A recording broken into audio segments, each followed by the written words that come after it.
Alabama takes on Georgia in the second SEC championship game this season, with the winner of this game taking home the national championship hardware on Monday night.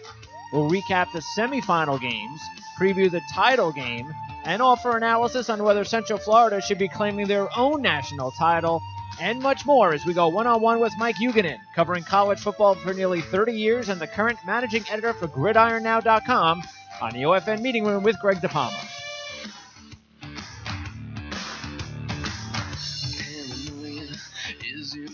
All right, it's January 4th, 2018. I'm Greg DePalma. Thanks for tuning into the OFN Meeting Room as we talk college football national championship week.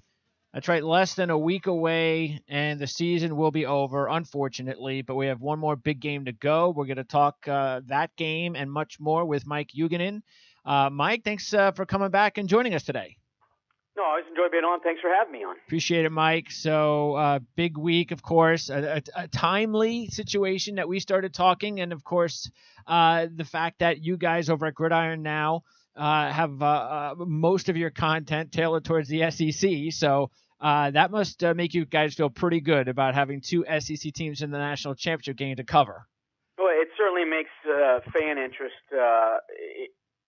exceedingly high. The SEC as a whole was not a very good league this year, but Alabama and Georgia are two exceedingly good teams. Thing is, I think if you're using the national championship game in the postseason to determine what's the best league, you can't really do that, I don't think. I think mindset and the want to play in some of these games just isn't there. But again, no one could argue that Alabama and Georgia aren't exceedingly talented. Both play great defense. Both have exceedingly deep rosters, and both are well coached as well. Now, as far as the semifinals were concerned, the first game, the Rose Bowl, was definitely a classic game that we're going to remember for a very long time. Defense, really, it was about we thought it was going to be about defense and offense, and the first half, the offense was kicking the defense's butt, and it looked like Lincoln Riley was out coaching Kirby Smart. That's what it appeared to me. I mean, I've been watching football long enough, and of course you have too, where when we see passing offenses like Oklahoma that really want to pass the ball more than anything with their scheme, you know more as well as I do that if you've got a defense and a really good defense like Georgia, the way you stop it is to be aggressive. You've got to go after them. You've got to get on their receivers. You've got to be physical. And it looked like Georgia was doing none of that in the first half. I was sitting there and I'm going, what were they watching film for 3 weeks for? I mean, you can't sit back and just allow Baker Mayfield to pick you apart in the whole game. And I figured that at halftime, knowing Kirby Smart, we were going to see something different from them. And immediately, right off the bat, you saw an extra guy. It seemed like they were putting at the line of scrimmage. They were a little bit more aggressive, more in attack mode, and coincidentally or not, they held them to just one offensive touchdown the rest of the way. Yeah, I think Georgia knew what was coming. I don't think they had any idea that Oklahoma could be that efficient. The SEC not filled with great offense. True. Drew Lock and Missouri, when they played Georgia, threw 4 TD passes. So Georgia's secondary can be exploited. The problem was nobody in the SEC could do it. Mayfield did for a half, and you're right. Georgia made some tweaks, some adjustments, and I think they sort of settled in. I think that was a problem early. It appeared they were a little bit too amped up, weren't ready for some of the misdirection, and frankly, I think the fact that Rodney Anderson ran so well, I think shocked Georgia. I think they knew, okay, we're in for a long day with Mayfield, but they won't be able to run on us. Yeah. They did run on them in the first half. And in the second half, you're right. Smart and his staff out-coached Riley and his staff in the second half. I think that showed, especially in the play calling late for Riley. I think he began to play not to lose rather than play to win. They were not aggressive in the last possession of regulation. And then the play calling in OT was, frankly, mystifying. I didn't mind the runs. I just didn't like the runs to the outside. Yeah, and the 3rd and 2 wheel route on the last possession in regulation. I thought that was a bad call. Yeah. These teams played 10 times. I think Oklahoma wins 5 and Georgia wins 5. I think these teams were evenly matched. Yep. The one thing that struck me about Oklahoma's defense, you knew it was in for a long day coming in. Yeah. But my God, it's like they did not watch any tape. It's like, oh wow, they run the ball really well. Wow, that's impressive. And they did not wrap up. There were gigantic holes for Chubb and Michelle. I was not impressed at all by what Mike Stoops and his defensive staff brought to the table. Now, is Oklahoma that talented defensively? No, they were the least talented defensively by far of the 4 teams in the playoff. That said, I think Georgia moved the ball much more easily than even Georgia coaches thought. Sure, Again, yeah. Georgia did nothing mysterious.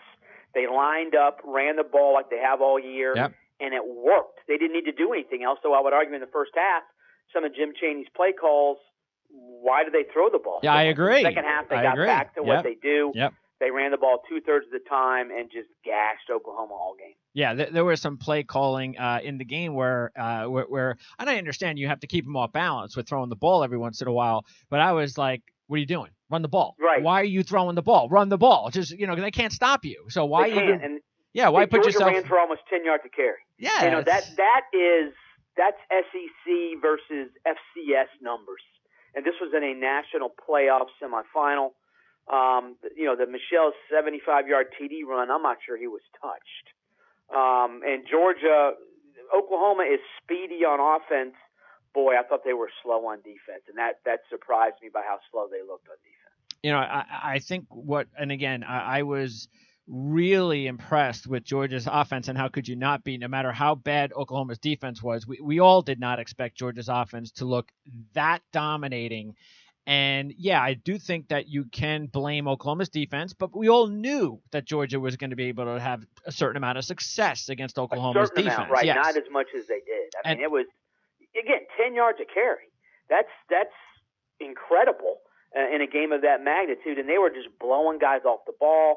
The Oklahoma linebackers invariably took the wrong angles. Their gaps were horrible on their gap protection. It was just a bad defensive performance all around, and yet had the play calling been a little bit better, I think at the end of the game, Oklahoma will be playing for the national title despite a horrible defensive effort. If you liked Georgia going in to win the national championship like I did, I think you felt even more confident coming out because of how they played. Again, not realizing that they would be able to step up that much and saying, okay, I understand Oklahoma doesn't have a good defense. I get that. But there is just no doubt that Oklahoma's offense also played the best that they played all year, and you have to play your best at the biggest games, and that must feel real confident for that group going into the game this week, knowing that, hey, look how good we can be. Yeah, and I think that preparing for Oklahoma is vastly different than preparing for Alabama if you're Georgia. Oh, yeah. Because if you're Georgia getting ready for Alabama, you're playing yourself, basically, whereas Oklahoma is bringing in an offense that you do not see in the SEC, by far the best quarterback you've seen, great skill position guys, really good offensive tackles. And whereas if you're Georgia preparing for Alabama, this is basically what you do. Alabama has a few more spread components than Georgia does, but these teams are mirror images. They're built to run the ball, and they're built to win with defense. And so it's a lot easier to prepare if you're Georgia for Alabama than it was Oklahoma. And you're right. Okay, we've taken the best shot we're going to get. Now we're back to what we're used to. Yeah. And it won't be that difficult. Though, obviously, Alabama's offensive line, Alabama's running game, they are more powerful and physical than Oklahoma. But if you're Georgia's secondary, you're like, these dudes ain't throwing deep on us like Mayfield did. We're putting 11 guys in the box. Yeah, this is more of probably who wants it more, who makes the least amount of mistakes, all that kind of stuff. Because the Alabama-Clemson game, see, look, if you went into that game thinking Alabama was going to win, you just come out of there going, see, I told you so. But if you looked at it, the fact is that what was this? Alabama had 261 yards total offense. Yeah, their offense was not they good. They didn't do anything. And we really didn't expect it to be a high-scoring game anyway. We thought these two really good defenses were going to collide, and that's what happened. And the only difference in the game were the turnovers. Pick sixes. The pick six gave them the last touchdown. The other pick by Daron Payne led to, I think, a 23-yard TD drive. So you take those away, and this is a 10-6 game. 10-6 game. Yeah. So Clemson's defense played well enough to win. Alabama's defense obviously played well enough to win.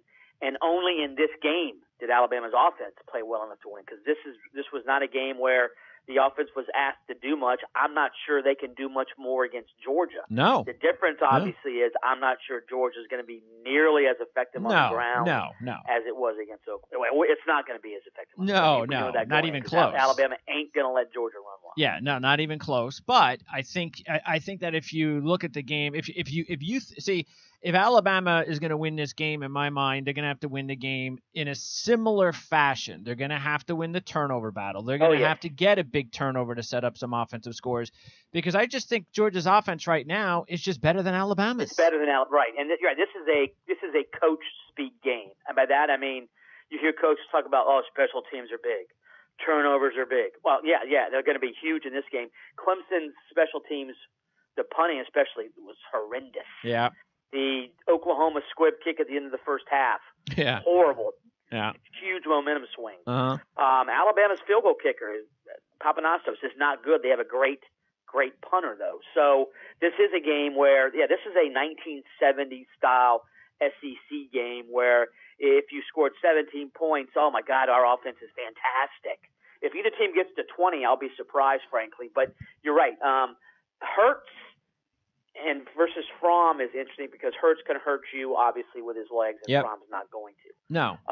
Georgia's passing attack, I think, is a little bit more sophisticated. Alabama's got the better receiver. Georgia's got the better backs. The offensive lines are pretty much the same. So this is gigantic. Can Hurts make plays with his legs? Yes, he can. Can he make plays with his arm? That's a gigantic question. And can Fromm throw effectively when he's asked to throw? So, this is a defense first game, defense second game, run game, and then, hey, can anybody make a big play in the passing game? And if you're Alabama with Ridley, at least you have a legit stud receiver. Georgia does not have one of those. I look at this Alabama team, and I know that a lot of people talked about some of the key injuries down the stretch, and deservedly so, because they just didn't seem like the same team over the last several games, especially when Hamilton went down before the Mississippi State game, and then he gave up those rushing touchdowns. And then, of course, Hootie Jones is out, and then the freshman Moses comes in, and then he goes out. And then they come out and they play a dominant defensive effort, and then one of the best players on the field, Anthony Jennings, goes down. So, you have a team, Alabama, that is definitely deserving of where they're at, but those are big personnel losses. Yes, and I think if you give Saban 34 days between games, true, he can game plan around. Yes, correct. Okay, we know we're going to be missing these guys. Christian Miller's back, Terrell Lewis is back. They might not be 100%, but we can do some stuff with those guys. So you know going in, and now you have 5 days to prep, and my God, Anthony Jennings lived in Clemson's backfield. Oh, he was awesome. Was a consistent guy all year when it came to applying pressure. No, he's not the greatest player on the defense, but he did what he was asked. So now you're back to, okay, we got to count on Christian Miller and Terrell Lewis again. They started at the beginning of the season, got hurt in the opener, came back against Auburn, looked like shells of their former self, looked better against Clemson. Now they're going to have to step up and be what they were expected to be, i.e. big-time players. Can they do it? And again, if you got 34 days to game plan versus 5, you can come up with different things. Now, Pruitt and Saban are defensive masters. Well, so are Smart and Mel Tucker. This is a phenomenal chess match when it comes to defense. But you're right. At some point, Saban's got to be like, what have I done to tick off the football gods to have them pick at my linebackers like this? And I think we've discussed this before. Mac Wilson, the kid who had the pick six, a 5-star recruit. Not a starter, though, because he's not all that well-rounded yet. But instead of playing 15 or 20 games as a backup, he's having to play 45 or 50 now because of the injuries. And chances are, when a backup is pressed into duty for two or three more time plays than he normally would get, there's going to be a mistake made. And I think Oklahoma made those kind of mistakes. Alabama generally does not, though if you watch the Auburn game, they made mistakes. Yeah. And Georgia's offense wants to do what Auburn's offense does, run right down the field on you. And speaking of defense, what a performance. I just absolutely love Roquan Smith. What he did in the second half, just like the entire Georgia defense, they did nothing in the first half. You were like, where's Roquan Smith? And then in the second half, I mean, he must have made 3 or 4 major plays in that second half. I mean, he had I know you could, of course, Baker Mayfield did not hit Anderson out of the backfield on that wheel route, on that questionable call before overtime, but Roquan Smith stayed right with Anderson on coverage. He had the tremendous stick that led to the field goal in overtime on the receiver on that running play. And even coming in, we all knew how good he was, but I remember we talked about this last week, and this is also something that I just don't know if a lot of fans that weren't diehard college football fans knew. And you could say Butkus this and all that. I don't think anybody really knew how good Roquan Smith was, and now I do. I think we talked last week. He's a first-team All-American who's underrated. Yes. And he didn't get any relatively little preseason pub.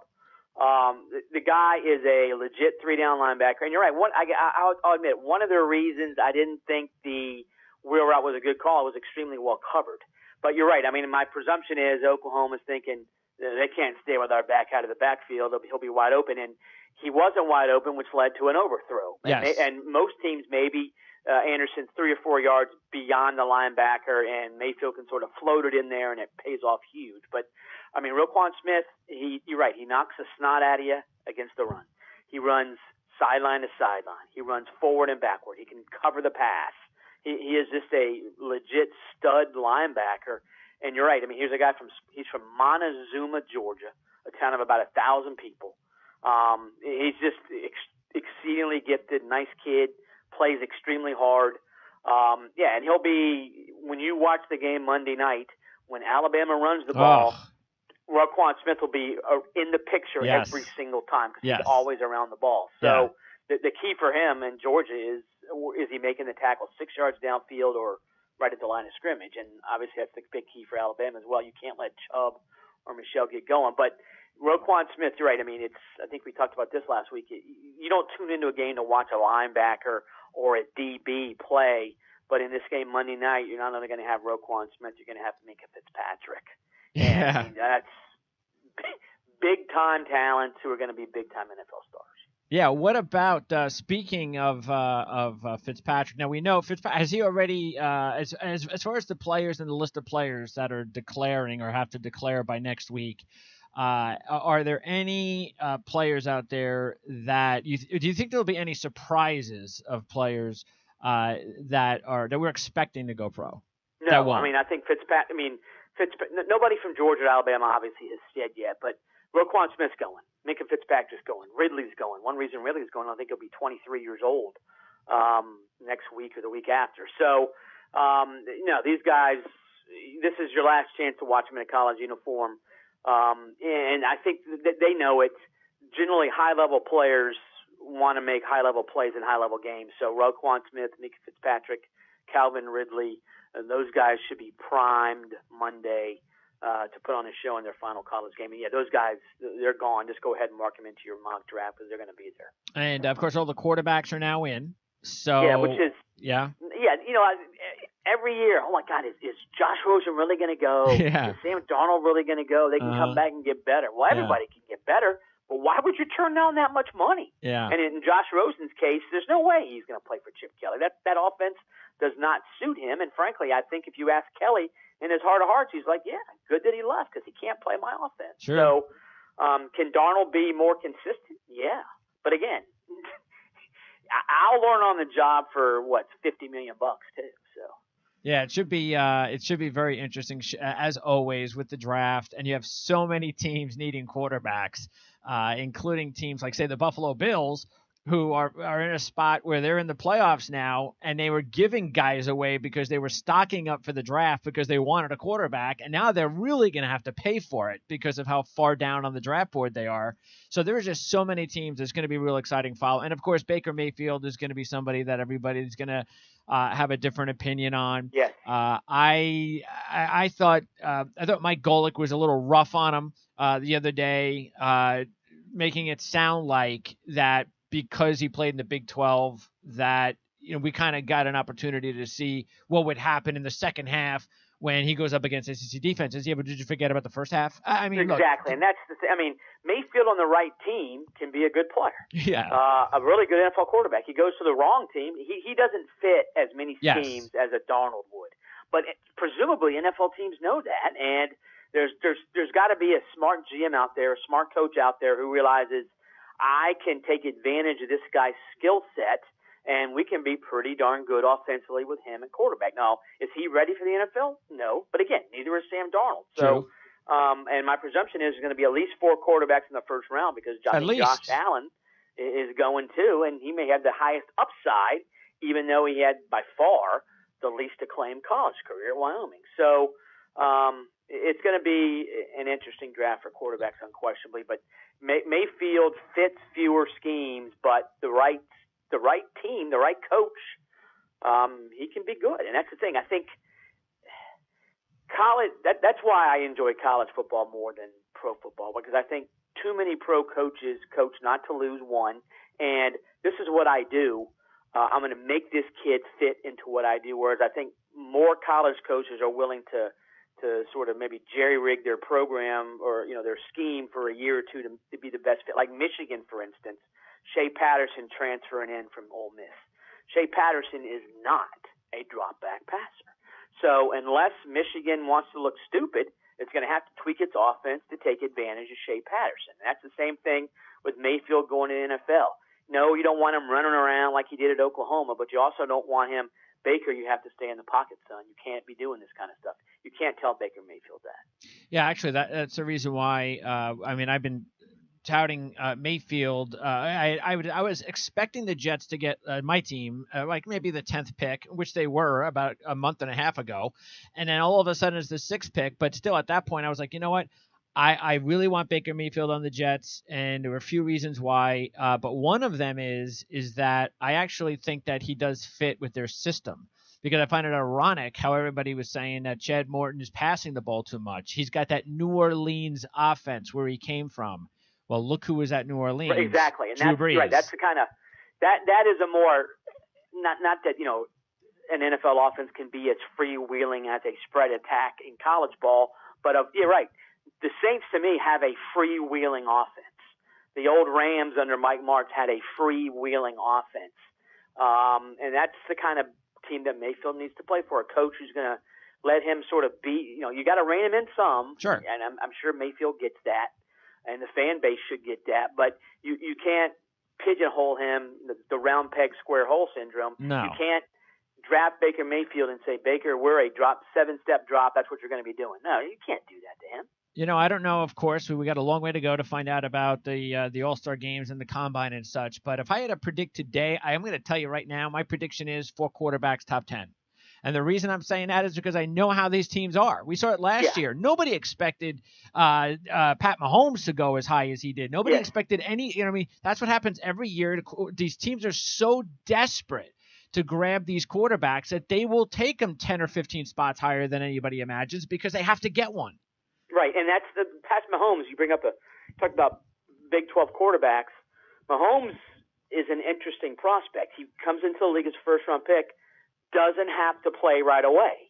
So you can learn about Mahomes. Mahomes can learn your offense and and then eventually let him loose. Now, I'm not sure Mayfield's going to have that same ability to sit on the bench and learn, but Mahomes, the physical gifts are there. Oh, yeah, sure. The problem with Mahomes is the offense he played in was not anything close to being what he's going to have to do at the NFL level, but he's also had a year to sit out, learn the system, grasp what it takes, and that's the way, frankly, if every quarterback would be much better off if you could sit and learn IE like Aaron Rodgers did. But we all know that doesn't happen. But you're right. Oh, yeah. If 4 quarterbacks go in the top 10, that means that on the first day of the 2018 NFL season, if your first-round pick at quarterback is not starting, your fans are going to like, oh, my God, we drafted a bust. No. Yeah. But which is not necessarily the case. So, God forbid Sam Darnold or Josh Rosen go to Cleveland because you're behind the 8 ball right away. Someone's got one of those guys is going, and I'm getting the feeling. Exactly. I see from what I've heard from Josh Rosen. I mean, really, if you're Cleveland, I know most people think maybe Josh Rosen's a little bit ahead of Darnold, but I only think that's because of just he's ahead of him just in maturity. That's it. You know, Right. if Darnold had another year, maybe he'd catch up to him. So, but I think most people may believe Darnold might actually have more talent overall, and therefore I think with what Rosen said the other day, if I'm a Cleveland, if I'm running the Cleveland Browns, if I'm Dorsey, you know, I'm going, you know what? I mean, unless he's just in love with Rosen, I'm like, okay, you know, if I'm real close on these two guys, then I'm going with Sam Darnold. Unless, of course, he makes a trade, and like what happened last year. All right, Giants, you know, we're not going to tell you who we like. You're really in love with Josh Rosen. We'll trade you, and we'll get Sam Darnold at number 2 anyway. But if I'm the Browns, I'm not even wasting my time with Josh Rosen. I'll go after Darnold. Let Rosen go where he wants to go, because I just don't see that big of a difference between the two. Again, unless every general manager is different. But I just think when you're in the Cleveland Browns situation, more than anything, they need to bring in a guy that wants to be there. That's first and foremost. I think Darnold's more athletic than Rosen.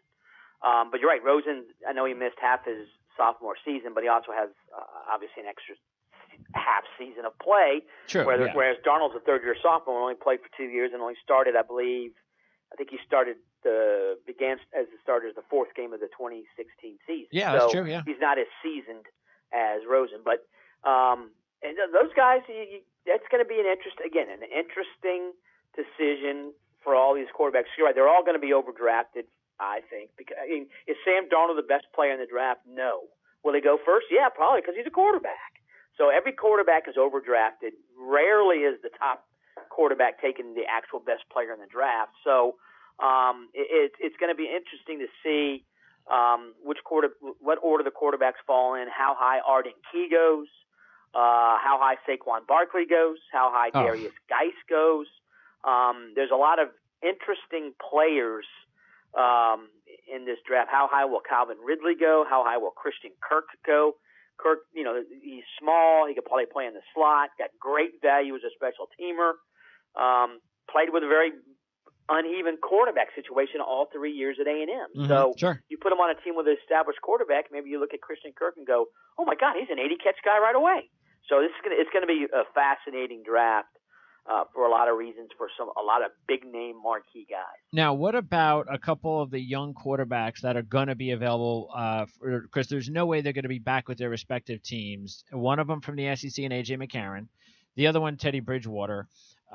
Because, look, there's just no way, unless something happens where – and again, now it even looks like Sam Bradford is back and practicing, and for whatever strange reason, Mike Zimmer is not still fully committed to Case Keenum, which I don't understand, but okay, it's working so far. But so it doesn't look like we're going to see Bridgewater. But what would you do if you're from what you've seen with Bridgewater first, going back to college? I'm a huge Teddy Bridgewater fan. So you would easily, and I would too. I would give up a second-round pick in a snap for him. Yeah, he's a great guy.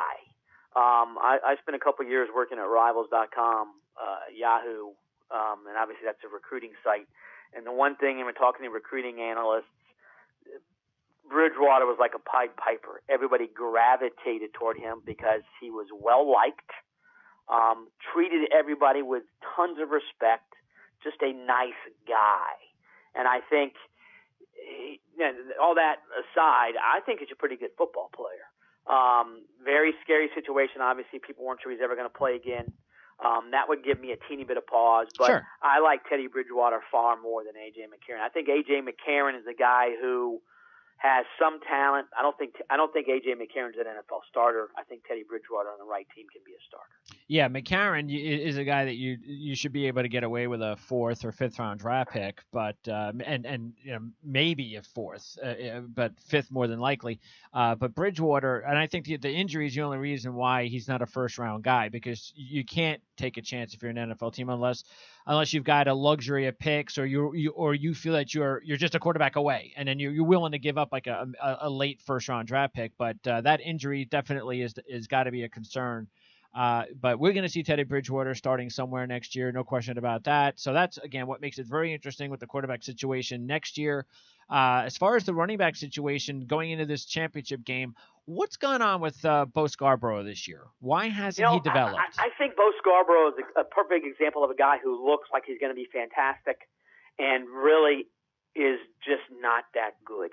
Okay, so he's overrated. It's not overrated. Okay. Now, you look at him on the high school level. He was a 230-pound running back in high school. Well, generally, if you got talent, you're big and you're fast. In high school. And you're a running back, you're going to have huge numbers. Yes. And the guy is a freak. He looks like Adonis. I mean, it took him a while to grasp the playbook. They don't ever throw to him, really. I think the bottom line is there's a reason he's never been the full-time starter. Damian Harris, I think, is a better running back, far more well-rounded. I think Bo Scarborough is a guy who he can take a run 60 yards and then on his next 2 gain a total of 5 because he's looking to make the big play. Okay. He's a big physical runner who I'm not sure knows how big and physical he really is. No. He's not a scat back. He's you look at Kerryon Johnson or Cam Petway, the 2 Auburn guys. Give me the ball. I'm running right up the middle. I don't care if I get 3 yards. I'm going to pound these guys. I'm going to wear them down. Scarborough to me is a guy who, like, wait a second here. I might be able to bounce this outside and get 60. I think he's too worried about the big play. And at the end, the weird thing is at the end of the 2016 season, he was plowing guys over. Then he got hurt in the national title game. And I would argue this year he hasn't been close to what he was at the end of 2016. I would not draft him. So it's either he's got to get a mindset of being a physical, I'm going to just knock you down running back and stay at the weight he's at, or at the next level he's going to have to drop about 15 pounds, and that's going to give him a little bit more quickness and allow him to be the running back he wants to be. Yeah, but I'm not sure even if he loses weight if he's got the natural instincts. Again, Okay. I think I'd draft Kerryon Johnson before I draft Bo Scarborough. I would draft Damian Harris. How does Damian Harris compare to some I might even draft Cameron Petway before I draft Bo Scarborough. Okay. Auburn just got gutted. They lost 4 guys in one day, 4 potential All-SEC guys, and Kerryon Johnson was the SEC Offensive Player of the Year this year. Yeah, and of course we didn't know what we were going to get out of that Peach Bowl with Auburn, and it's easy when they lose to say, well, they didn't care. And look, I don't know. It's just very hard to tell exactly what Auburn was feeling and thinking as far as the game was concerned. But you had to be happy for Central Florida. It looked early in the game that maybe they were overmatched. The first few drives weren't doing much, and you kind of figured, they're in big trouble. And then all of a sudden, once they started to make some moves and make some plays and maybe get a little confidence and the jitters were out, and all of a sudden you started to think, okay, maybe we got ourselves a game. And then they took over late, and so they get the win. And I got to tell you, I actually really like what they're doing and claiming their national championship, and maybe they're going to go ahead and have a little parade or whatever they're going to do, and they're giving bonuses out, only because of the fact that I do want to see more teams in the playoffs, and anything you could do to rub it into the face of the committee to try to make sure that they pressure these guys and the fans to get them to kind of go, yeah, that's what we want, more teams. Come on, Central Florida should be in the postseason. We should have given them a chance. I mean, I'm okay with that stuff. So I kind of think this is kind of cute, but it is kind of weird, though, in a way that they're just dishing out these bonuses that none of these coaches were expecting. Isn't that? Don't you think that's a little bit? I live in Orlando, which is obviously where UCF is located. They sold out one home game all year, and that was the game against USF from Tampa. And USF brought a bunch of fans because it's only about 90 miles away. The one thing about UCF, the fact we're on a national show here talking about UCF, True. They're on the national. They're being mentioned on ESPN. They're being mentioned on Fox. They're being mentioned on the SEC network. You're right. The fact that they are doing these things, it's a great PR move. People are talking UCF football. And the thing about the Peach Bowl, Scott Frost took his entire staff with him to Nebraska. So all 9 of the assistants plus Frost were working in December for Nebraska, as well as part-time game planning for the Peach Bowl. And yet they outcoached Malzahn and his staff under the table. If I'm Nebraska, I'm like, my God, we got the next great Big Ten coach coming in. Yep. Because UCF was 0-12 in 2015, and now they're sitting here 13-0. Crazy. I think they outcoached Auburn big time. Could UCF win a Power 5 league? I don't think they could win a league, no. Could they beat Alabama in a one-game series? Yes. This is an exceedingly talented offensive team, and what struck me is an Auburn offensive line that has 3 draft picks got whipped physically by the UCF defensive line, and an Auburn defensive line that has 4 guys who are eventually going to be drafted got stonewalled by a UCF offensive line that really had 0 NFL talent. Doesn't that, though, lead you to believe that maybe they really didn't bring their A game? The thing is, I think they did bring their A game early in the second half when they took the lead, and I think they thought, okay, everything is fine now. UCF's going to go away. Well, UCF didn't go away. And the thing that struck me also, Mackenzie Milton, the UCF quarterback, ran for a career-high 116 yards. He's extremely mobile and was a running threat all year. And it's as if Auburn didn't know he was a runner. Yeah. At one point, I saw they had a spy on him. They had a 255-pound stand-up defensive end trying to spy Mackenzie Milton. Yeah, that's insanity. So, UCF, they didn't get their running game totally cranked up with their running backs, and yet they still won. Now, maybe Auburn's mindset wasn't totally on the game, but again, I think early in the third quarter it was. They took the lead.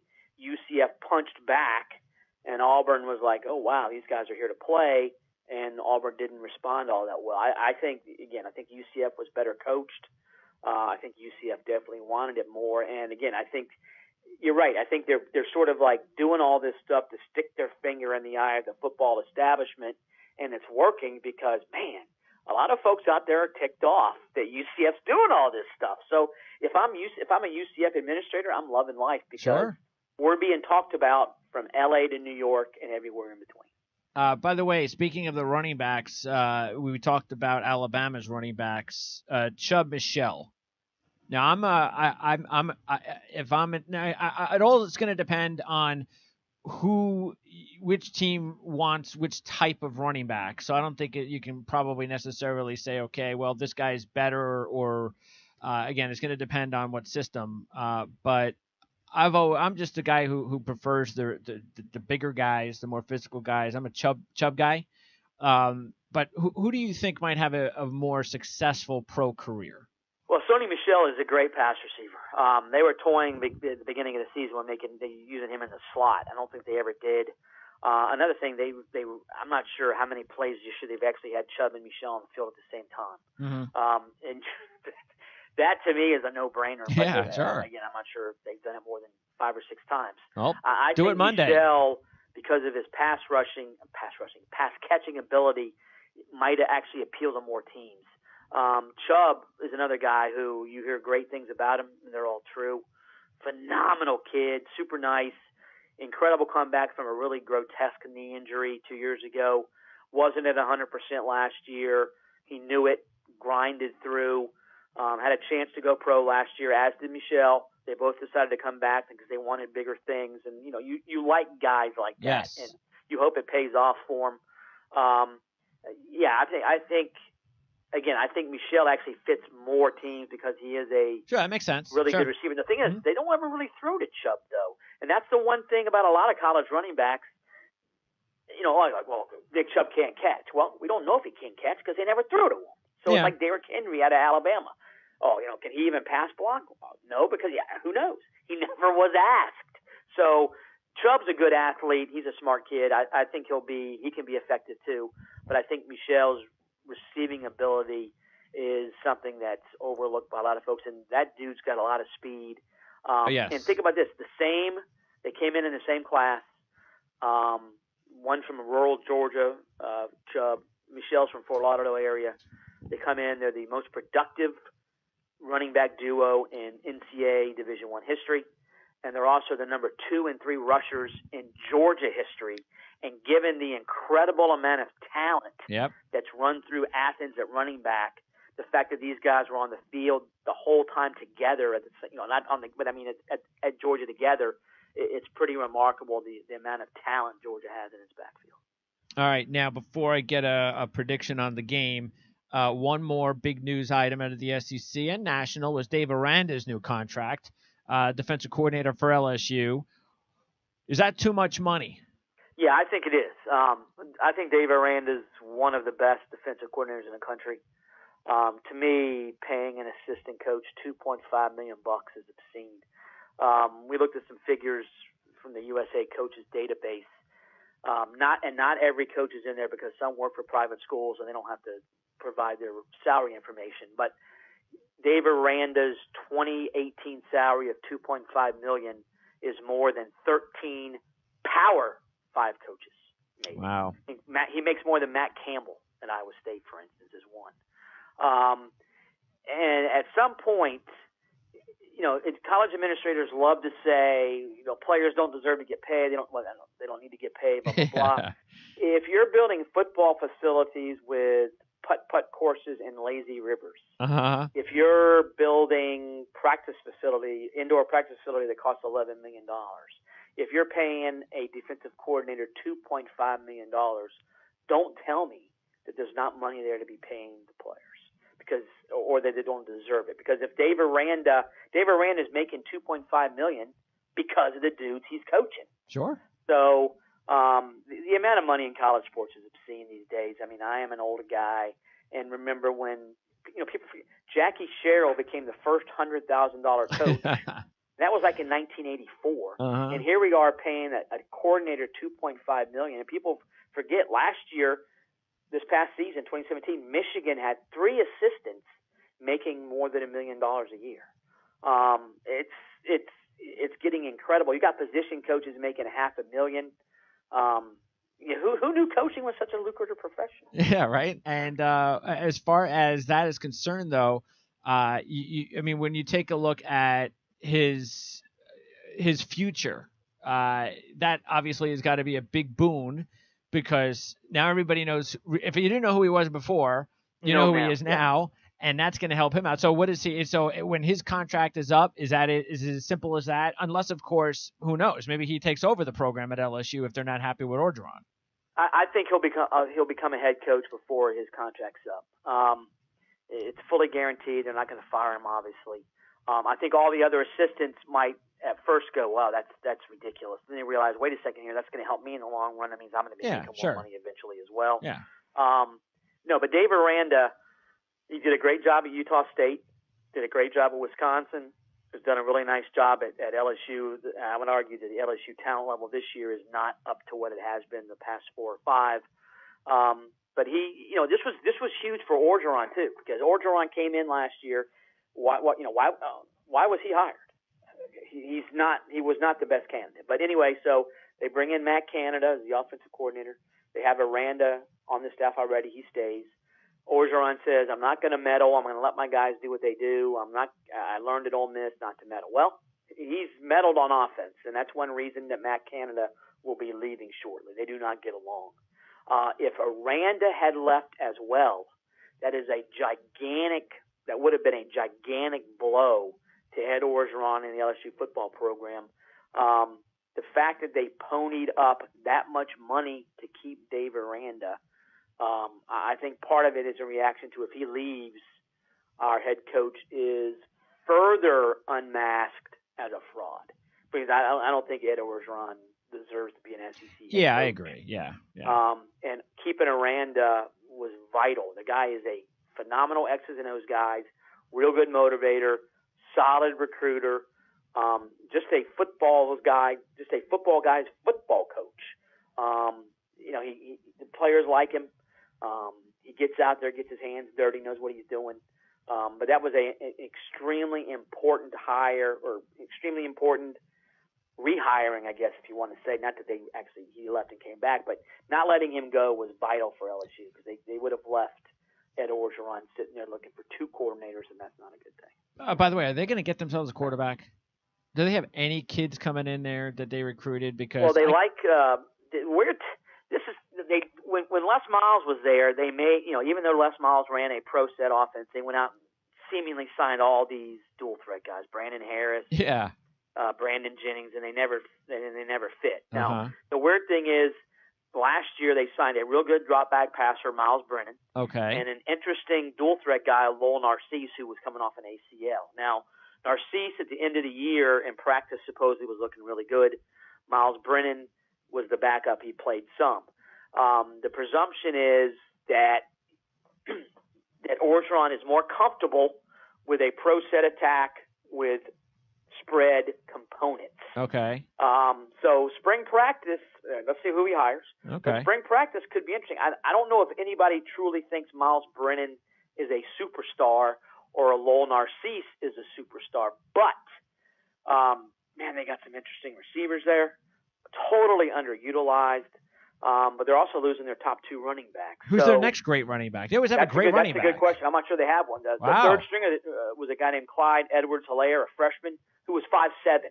Definitely not in the Fournette-Geis mold. No. And the backup running back was Darrell Williams, who was another big physical runner. So this is an important offseason for the LSU offense. They're going to have questions at quarterback, running back, and receiver, as in who's the go-to guy with DJ Chark leaving. So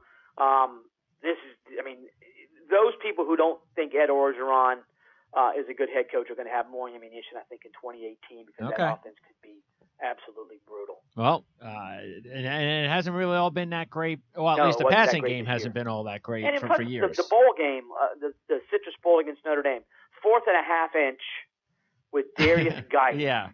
And you kick a field goal? It's a bowl game, dude. Just go for it. Get the ball to Geis and let him go out with a touchdown on his last LSU carry. Instead, they end up losing to Notre Dame playing a backup quarterback. Yeah, that was terrible. All right, so championship game coming up. I think one edge, and we talked a little bit about it, is as we've seen over the last couple of years, Alabama, when they've had all this time to prepare for that first game, it seems like they just dominate. And in the second game, there's a lot more offense for the opposition. Now, was that a Deshaun Watson thing, or is that going to be something that will be an edge also for Georgia, so Nick Saban doesn't have a whole month to prepare for Georgia in this circumstance? And no matter what, it's an edge. We all know that you don't have to have Nick Saban under a microscope trying to pick out every which way that he can attack you offensively and defensively. I liked Georgia anyway coming into the playoffs, and as I said at the Open, if I liked them coming in, there is no reason in the world that I wouldn't like him in this game after what I saw from both games last week. As long as Georgia doesn't give the game away the way Clemson gave the game away, and you know what, Alabama might have still won that game, and maybe would have, but as long as Georgia doesn't give the game away, I still feel very confident that Georgia is going to win this game. Yeah, I'm about 50-50. The Alabama defense is going to have a yeoman effort, and I think they will. And you're right. I think the last two championship games, the reason that it was shootouts is because Alabama could not contain Deshaun Watson. I don't think Alabama's worried about containing Jake Fromm. No. It's all about we have to stop the run, and which is what Auburn did in the regular season when they beat Georgia soundly. I think Alabama's defense will be revved up, ready to go.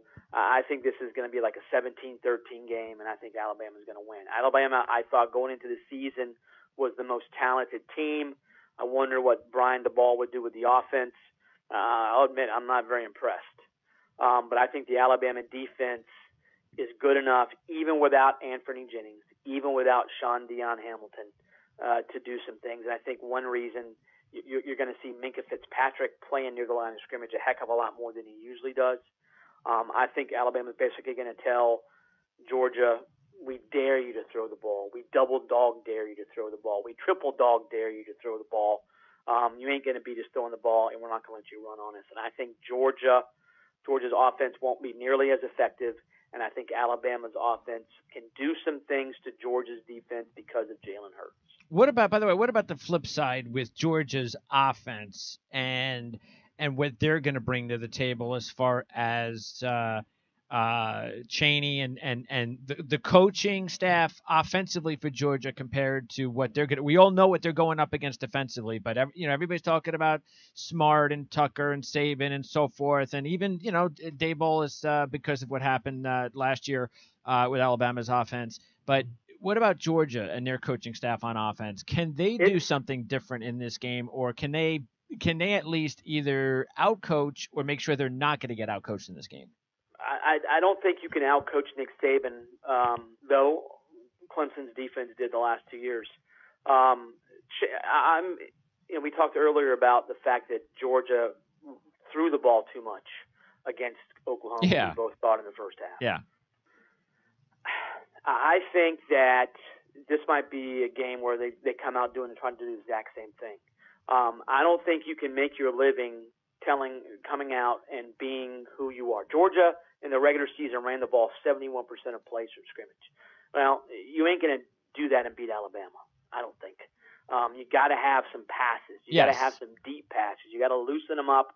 You got to make them pay for paying Minka Fitzpatrick 5 yards off the ball. So I'm extremely interested in how often Georgia goes deep in the first quarter, if they go deep, and will they finally use their tight ends? They have talented tight ends, Blazevich, the Nautic kid, Charlie Warner.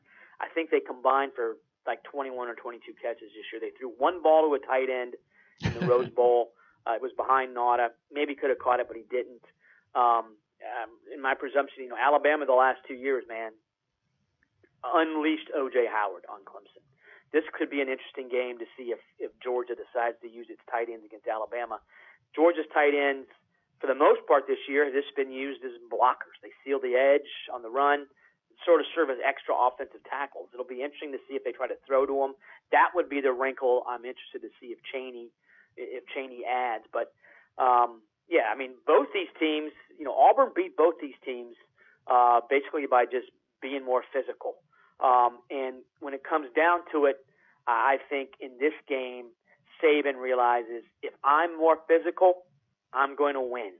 And that is the way I coach football. Okay. I'm going to make sure my guys play as physical as they can. And if they do, I'm going to tell them we're going to win our 5th title in 9 years. And I think when Alabama is at its most physical, there is not a more physical team in the country. I think that's the way they're going to be Monday night. All right, Mike, I appreciate it. Great job. We'll talk to you again definitely at some point in the coming weeks and so forth. We'll have a lot to talk about. The draft is definitely going to be big for the SEC, as it is every year. So there's a lot of players there, impact players to talk about. And you enjoy watching these All-Star games, Senior Bowl, East-West. Do you get into that kind of stuff?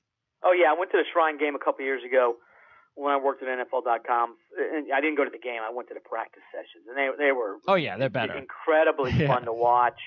Got to talk to Howard Mudd, the longtime NFL assistant line coach. What a great guy. Very, very upfront about the problems with college pass blockers these days. But no, it's fun to watch these guys up close, get a chance to know them, watch them learn, and watch them get told, you may have done that stuff where you come from, dude, that ain't working in the NFL. And that was the best thing, to watch these guys sort of be told, no, you can't do that anymore. And it was a lot of these guys were, I think, chagrined at some of the stuff they were learning. But those are phenomenal events. And also, the interesting thing is you could talk to NFL folks who would let you know that, that kid, I don't like him. I'm not drafting him. I don't like him as a person. So that kind of thing, I think people don't realize the individual interviews are gigantic. It's not only if you can play, it's also if you're a good person, or at least not a bad person. So getting up close and personal look at that stuff was eye-opening. All right, well, enjoy the game on Monday night, and we'll definitely look forward to talking to you next time, Mike. All right, always enjoy it. Thanks for having me on. Appreciate it. All right, that's Mike Huguenin. And again, gridironnow.com. So if you're a big SEC fan, you can check that site out and have your fill of SEC football with Mike Huguenin and the staff there. Of course, we'll, as I mentioned, we'll have Mike on definitely at least once or twice as we get closer to the NFL draft. By the way, speaking of the NFL draft, we are really going to be gearing up for the draft with Dan Shanka. Matter of fact, Dan is going to be my guest on our next college football show. So no more college football shows this week. Well, we only have one more day left, this being a Thursday. But we will be back on air on Monday before the national championship game at 3 o'clock Eastern. We are going to have Dan Shanka on. Dan is going to break down all the key players to keep an eye on in the title game, Alabama, Georgia. So we'll talk about a lot of the players we've talked about here today, get Dan's opinion on some of these players. You've got Mike's opinion. He gave you his opinion probably, not probably, but the harshest going to Scarborough. So we'll get Dan Shanka's opinion on Scarborough and a bunch of these other players to keep an eye on for Monday's game. And then once that show is over, concludes on Monday night, the very next week, it's all about the draft all the way through for 4 months, because we're going to get into the East-West. That's going to be in a couple of weeks. Then the Senior Bowl. Of course, Dan Shanka goes to the East-West. So we'll have the East-West coverage, Senior Bowl coverage, of course, the Combine a few weeks after that. And then free agency kicks in a month later. We'll be gearing up for free agency with NFL reports for every team, so what they're going to need and all of that. And then once free agency is over, and then we've got that month or so to lead up into the draft, when you know what your team has filled in the spots for free agency, what they have to fill in after, including all of the potential deals and rumors. We are going to provide a whole bunch of content for you over at Ourlads, at the Ourlads Football Network webpage, and of course Ourlads for all the scouting that they have, including Dan Shanka, mainly Dan Shanka and all of his minions, his scouting minions. You have all of that to have so much fun navigating the Ourlads.com website, and of course getting ready for the 2018 Ourlads NFL Draft Guide. So we'll be talking to Dan weekly. Again, we have our Ourlads Guide to the 2018 NFL Draft Show, which will be starting probably in a couple of weeks, or probably that'll probably be the week of the East-West game. And then we'll probably have a show on either every week or every other week, and then definitely gearing up to every week the closer we get to the draft. So we'll be going position by position. Of course, we'll get pre and post combine, which is very important to kind of get because as Dan always talks about, when I ask him about skill position players, he's got to know what their run. He's got to know what kind of, what's their 40 time. So once we get their 40 times from the pro days and the combine, we'll get a lot better of an idea of what to really grade these guys and expect of where they may go for the draft. And so much to talk about between now and late April. And I'm looking forward to it. But again, that is going to start the week of the East-West. So again, not on Monday when we talk to Dan about the national championship game, but the week after that, which is going to be the week of the East-West. So that'll be the very first Ourlads Guide to the 2018 NFL Draft Show. And we'll have more of these Ourlads Football Radio Network shows, though. We have our NFL preview for the Wild Card Weekend tomorrow at 2 Eastern with Tony Mejia from Vegas Insider. And not only will we be talking about the games this week, but we'll also, or at least I will give my predictions. Tony can't give them, being a handicapper. But I will be able to give my predictions as far as my Super Bowl picks. We'll go over the Super Bowl futures and all of that, breaking down every team as far as the playoffs are concerned. That's tomorrow at 2 o'clock on our NFL preview for the Wild Card Weekend, right here on the Ourlads Football Radio Network. So stay with us for the next 4 months. National Championship game Monday. Before that, we've got the Wild Card Weekend and all sorts of NFL playoff action. And then, of course, it's going to be on to all-star games for college football, the Combine, free agency, and then the draft. So 4 months of big-time football coverage here on the Ourlads Football Network at Ourlads.com. For Mike Huguenin, I'm Greg DePalma. Thanks for tuning in. We'll see you next time.